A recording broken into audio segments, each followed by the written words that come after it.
And perfect. Woo! Alright, so I finally got my hands on the Nintendo Switch. And yeah, as a Nintendo fan, I'm really enjoying this thing. But that's not why you're here. You're here to hear an honest review.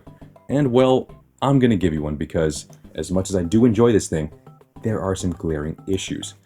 And also, I bought this with my own money. Nintendo didn't send me this, so I'm gonna be giving this as an honest review as possible. But most importantly, I'm also gonna be answering a question. And that question is this worth the money? Well, let's find out. Now, this is a review of the standard launch edition. What that means is that in this review, I will not mention any other peripherals or accessories that do not come in the base model. So those of you who are looking to see how the Pro Controller is, sorry, but I have no clue. But regardless, let's get on with it. First up, let's talk about the design. From a distance, it does seem a bit unorthodox, and in all honesty, I would agree to an extent. That is, of course, until you decide to pick it up. As a handheld, it's really big and pretty bulky. Back in the 90s, this would have been a far cry compared to the want for more portable consoles. But nowadays, in the era of tablets, it's a perfect size. Besides that, let's move on to the controllers. The controls are great, although there are some issues here and there. Some of the buttons do feel cramped. Yes, even though this thing does feel sometimes massive in your hands, the button layout is far too smushed. The triggers are not the best feeling, and the minus button is far too close to the left analog stick. Which kind of sucks to be honest, but it is understandable since there are multiple ways to use the controller. So now let's move on to how it feels when you take off the Joy-Cons and put it in the docking station. Well, not only does it provide far more comfortable control options, but also the system is constantly charging in this mode. At this point, you're left with two Joy-Cons, which you can use separately as a full controller, essentially cut in half. Now in this mode, you're also given two new buttons in each half of the controller, the SL and the SR. Now these are mostly used if you were playing a multiplayer game and you share the Joy-Con with someone else. Now pressing these buttons can be a bit of a pain, but thanks to the Joy-Con straps, these buttons become L&R bumpers, which feels pretty good at this point. Now you can stick with this control style, or you can use the Joy-Con grip to give you a controller somewhat reminiscent of the GameCube Wavebird, but far more bulkier in a way, even though it's thinner. I blame the very squarish design, but it still feels comfortable. And in all honesty, either using the Joy-Con separately or using the Joy Grip, they both work well. Although, if you use them separately, you can play games in the laziest possible position, which is just as cool as it is pathetic. Next up, let's talk about how it performs. Well, what this baby has inside is a pretty decent console. Of course, it's not as powerful as the PS4 and Xbox One, and definitely not a PC, but the fact that this is a portable system, it's amazing when you really think about it. I only really played Breath of the Wild, but if this is what it's capable of, I can only imagine how far the console's limits can be pushed with future titles. The frame rate is pretty good, although I did see some frame drops when I had it docked in the Breath of the Wild, but regardless, the detail is fantastic. It has an LCD capacitive touchscreen that displays beautiful color. In handheld mode, it's only 720p, but when docked, it displays 1080p natively. Also, there is talk that it may be possible for it to display 4K in the future, thanks to an expansion port. On top of the gaming performance, the user interface is rather simple and really smooth and fast. Putting in sleep mode and then coming back to your game later is pretty much instantaneous, far faster than say the PS4. Other than that, it works well. Now some may see it as being too weak for a console, but it's honestly phenomenal for a handheld. Speaking of which, this is a hybrid system, so let's focus on how easy it is to switch between the different playstyles.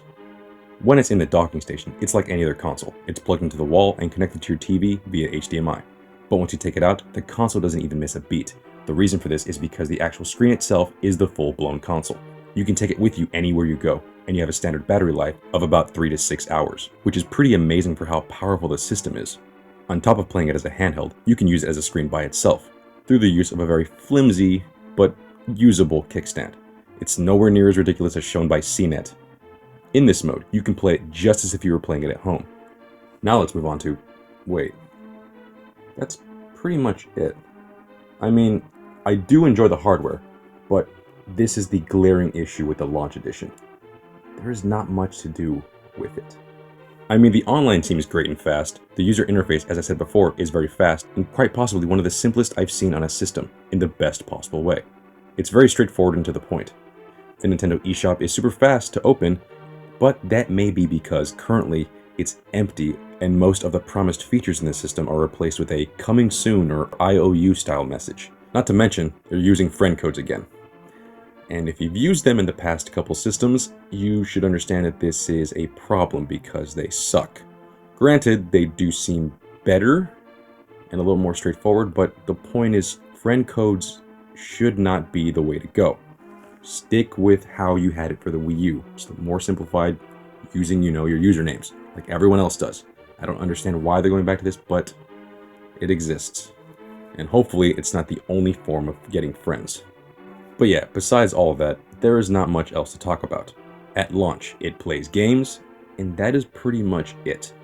Which in all honesty kind of sucks, because if you're a person like me who got their Switch on time, but their game came a day late, you're essentially stuck with a $300 paperweight, which is honestly pretty bad.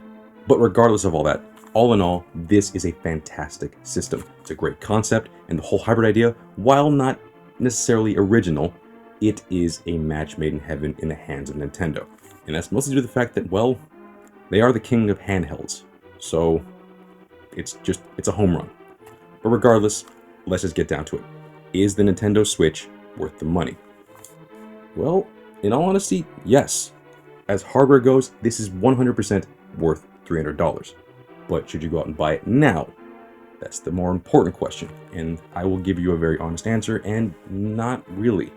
Because as great as the system is, it is lacking a lot of features, and there's not that many games out for it. And the only real reason that I would even recommend buying this thing day one right now is if you do not own a Wii U and you want to play Breath of the Wild. Because let's just be completely honest, that is the killer app of the system. The game is fantastic, and that should be the only reason why you'd want to play this thing. But if you do own a Wii U, well, both versions of the game are virtually identical, so you can pretty much just play the Wii U version. Unless you're going to be playing, this whole game completely portable, I would recommend you weigh that into your decision.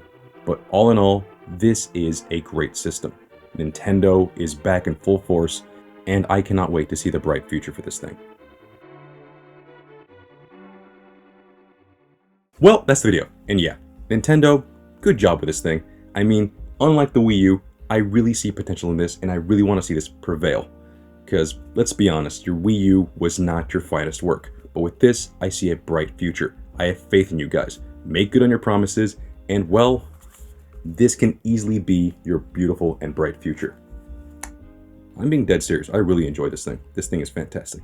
But regardless, well, enough gushing. That's the video. Thank you for watching. Like, comment, and subscribe. And I'll see you guys later.